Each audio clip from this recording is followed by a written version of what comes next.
Vamos falar um pouquinho sobre volumetria de complexação, analisando a dureza total da água.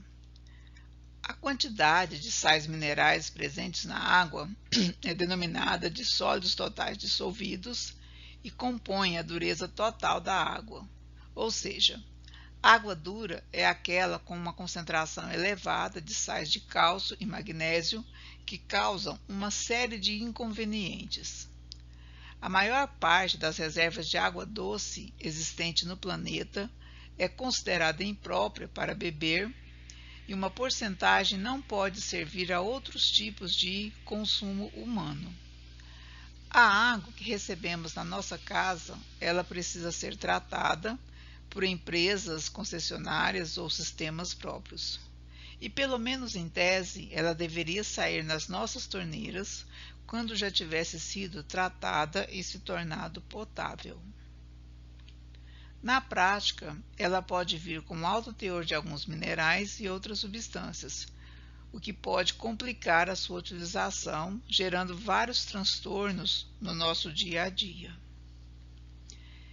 Em relação ao teor de dureza, a portaria de número 2914 do Ministério da Saúde sobre potabilidade da água admite um valor altíssimo de dureza, de até 500 mg por litro em termos de carbonato de cálcio, quando valores acima de 50 mg por litro já podem causar uma série de inconvenientes, como incrustação em caldeiras, corrosão, incrustação em resistências elétricas, como a gente pode observar no chuveiro de casa.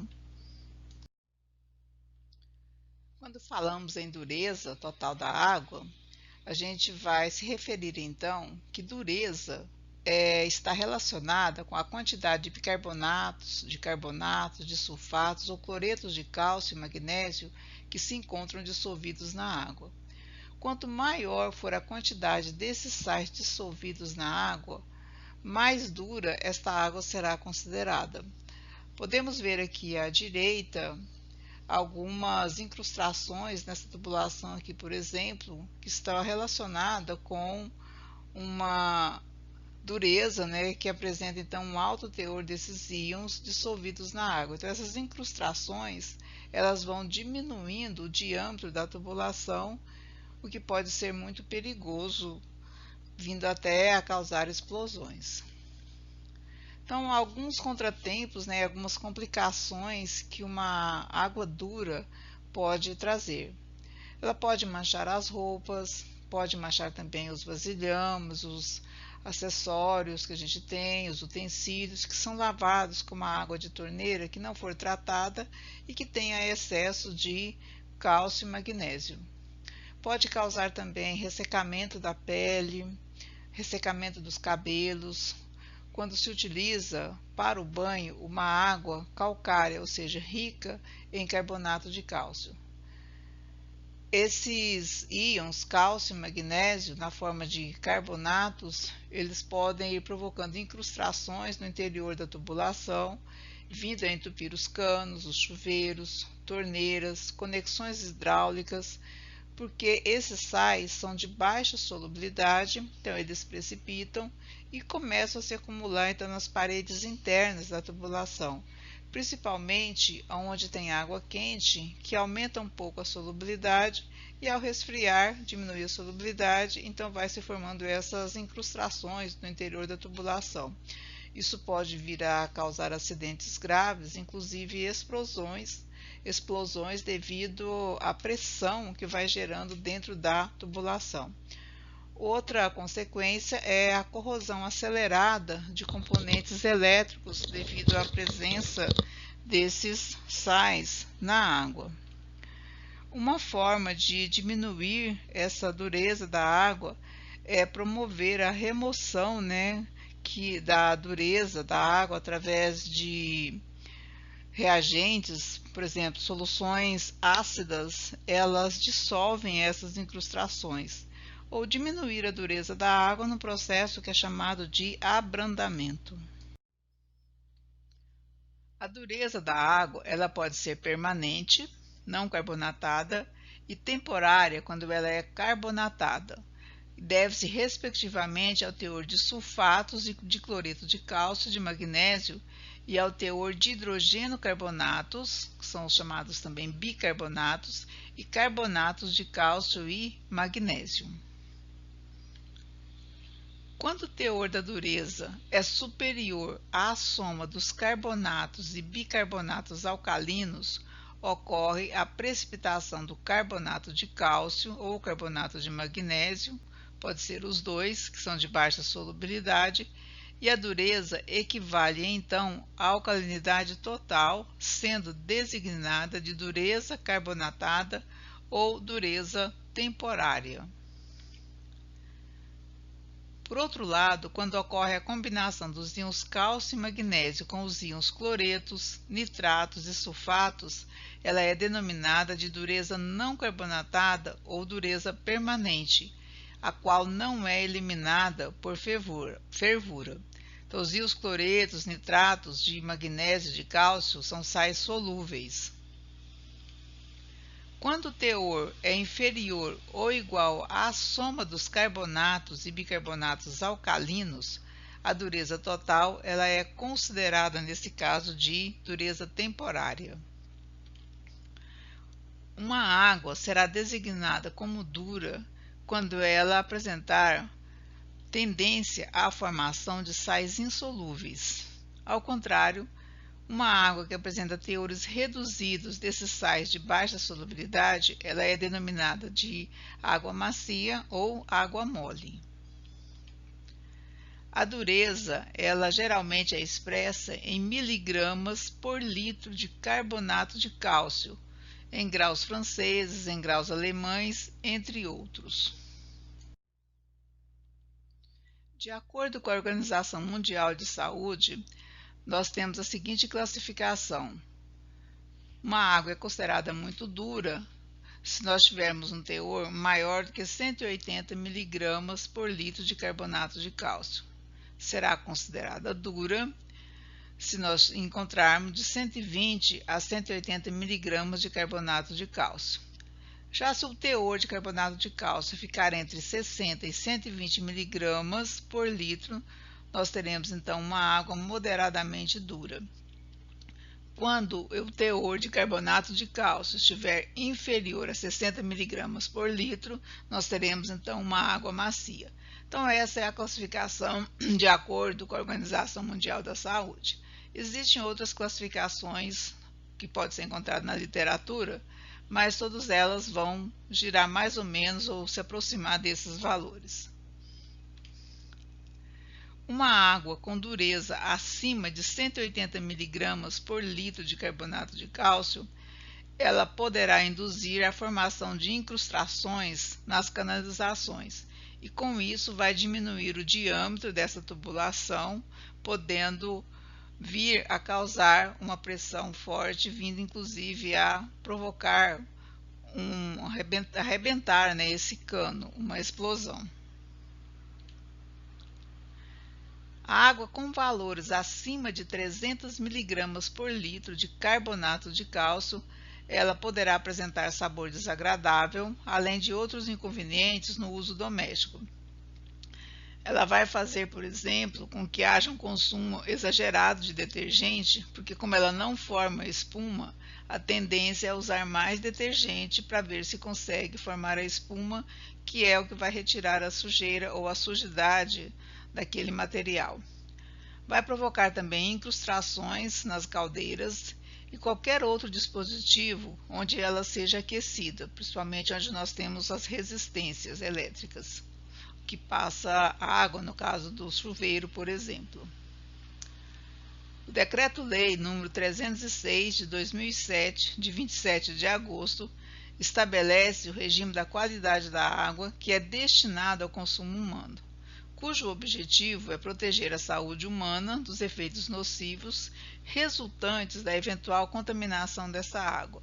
É recomendado, na nota 4 da parte 3, que a dureza total em carbonato de cálcio esteja compreendida entre 150 mg por litro e 500 mg por litro de carbonato de cálcio, que, como nós podemos observar, é um valor alto, vai causar incrustações, vai causar danos no uso doméstico. Para determinar os íons cálcio e magnésio responsáveis pela dureza da água, nós vamos utilizar a volumetria de complexação, que são reações onde nós vamos fundamentar, utilizando a titulação, a formação de complexos. Então, na nossa reação, nós teremos agentes complexantes, que são denominados ligantes, e um íon metálico, que será complexado, e assim formarmos essa espécie química que é denominada de complexo. Um complexo ele é formado por um metal e um ligante. Formando esse complexo, vai ser sempre indicado na forma de colchetes. A gente vai observar, nesse caso, a formação de um complexo 1 para 1, ou seja, uma espécie química, que é o metal, e a outra espécie química, que é o ligante, na proporção de 1 para 1. Então, aqui eu tenho o íon metálico, que é um ácido de Lewis, e o ligante será sempre uma base de Lewis. A base de Lewis vai oferecer um par de elétrons, enquanto que o ácido de Lewis terá disponibilidade no seu orbital para receber esse par de elétrons. É uma reação que entra em equilíbrio e nós teremos então a constante de formação ou constante de estabilidade para esse complexo, uma vez que esses valores são altos, porque o complexo formado é bastante estável. Então, a constante de formação ela vai ser escrita como todas as constantes. A concentração dos produtos vai ficar no numerador, enquanto que no denominador nós vamos encontrar o produto da concentração do íon metálico ou do metal pelo ligante, que é a base de Lewis. Vejamos aqui, por exemplo, a formação do complexo do íon cobre 2+, com a amônia, que é o ligante. Então, nós vamos ter esse complexo com carga 2+. Os colchetes, então, eles envolvem o íon metálico e os ligantes, de tal forma que, nesse caso, os colchetes representam para a gente a fórmula do complexo que foi formado. Os íons metálicos são ácidos de Lewis, receptores de pares de elétrons de um ligante doador de elétrons, que são bases de Lewis. Os ligantes são substâncias que possuem pares de elétrons desemparelhados. O número de moléculas do ligante vai depender do número de coordenação do metal e do número de grupos complexantes existentes na molécula. Nas volumetrias de complexação, nós utilizamos indicadores que são denominados indicadores metalocrômicos, que eles vão mudar de cor conforme eles estejam ligados a um metal ou eles estejam livres dentro da solução.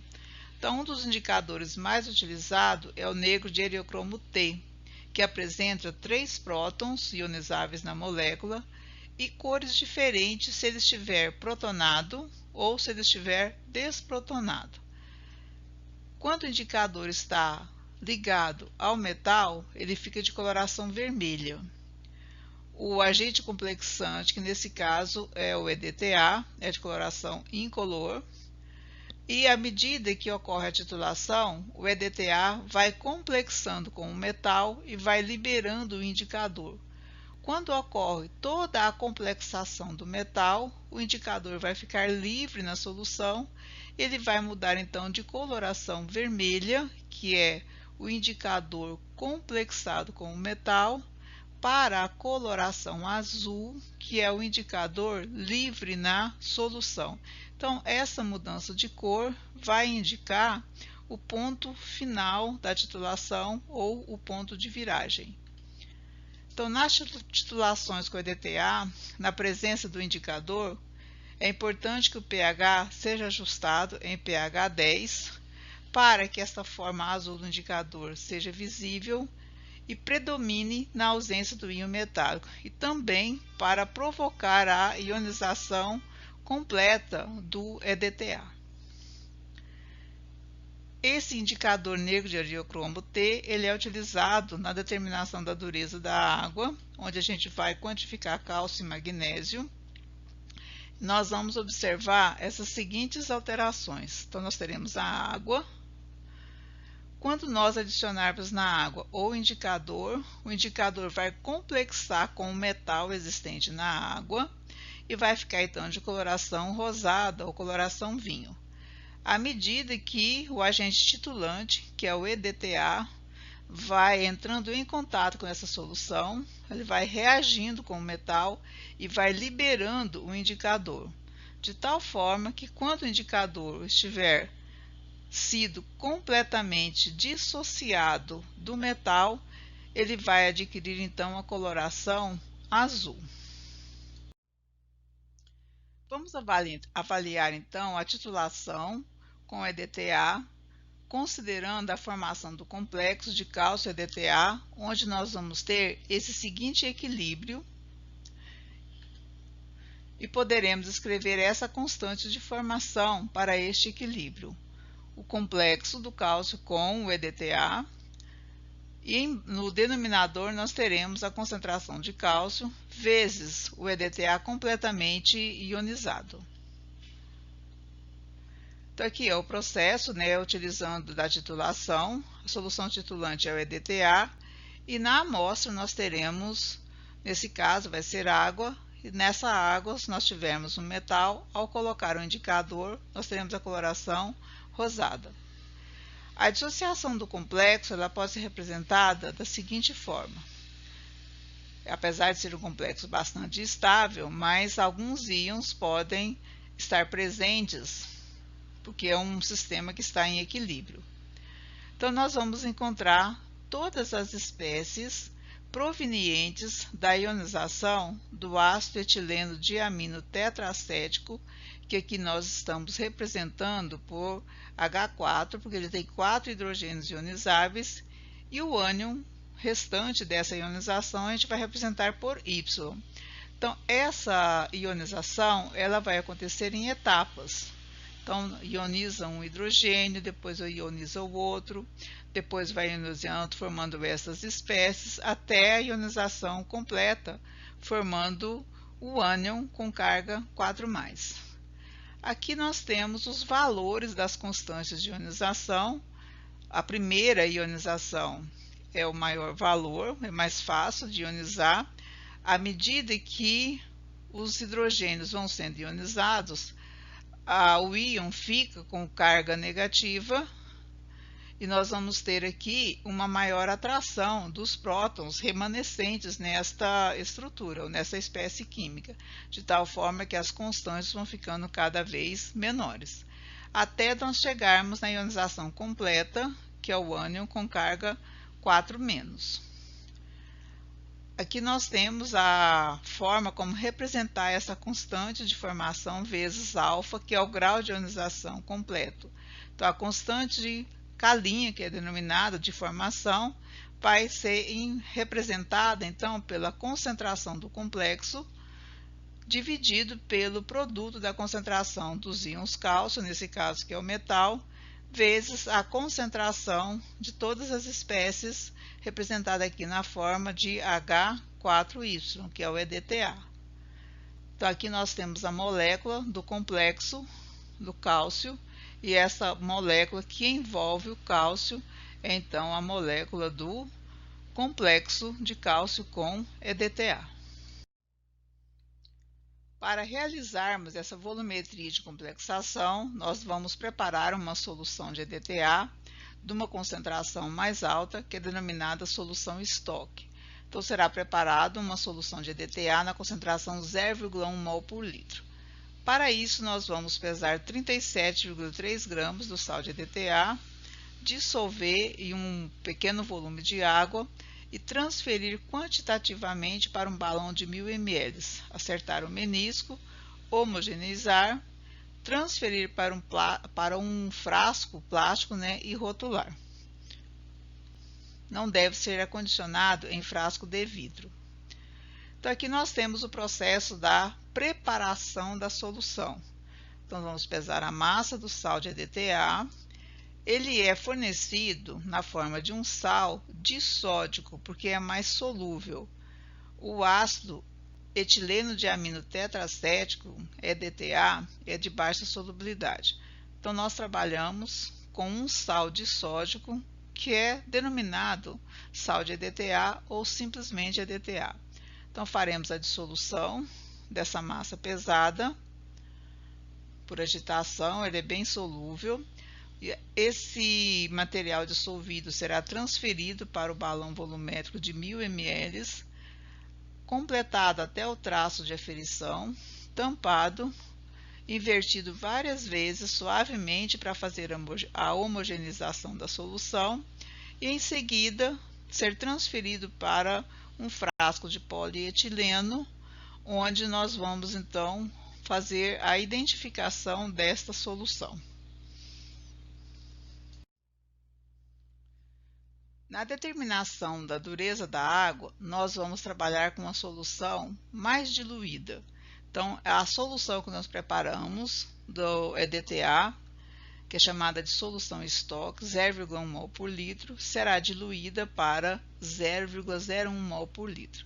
Nós podemos utilizar esta fórmula de equivalência que nós temos aqui. A concentração da solução inicial vezes o volume da solução inicial é igual à concentração da solução final vezes o volume da solução final. Ou podemos chamar a solução inicial de solução 1, a solução final de solução 2, que é a solução diluída. Por que nós podemos fazer essa igualdade? O número de moles presente em ambas as soluções será o mesmo. A proporção de solvente será diferente e, portanto, dará uma concentração também diferente. Nós vamos adicionar água a um determinado volume da solução inicial ou solução 1. Então, a nossa solução inicial, que é a solução estoque, 0,1 mol por litro, vamos calcular então qual é o volume que nós deveremos utilizar dessa solução para prepararmos uma solução de concentração 0,01 mol por litro num volume de 250 mililitros.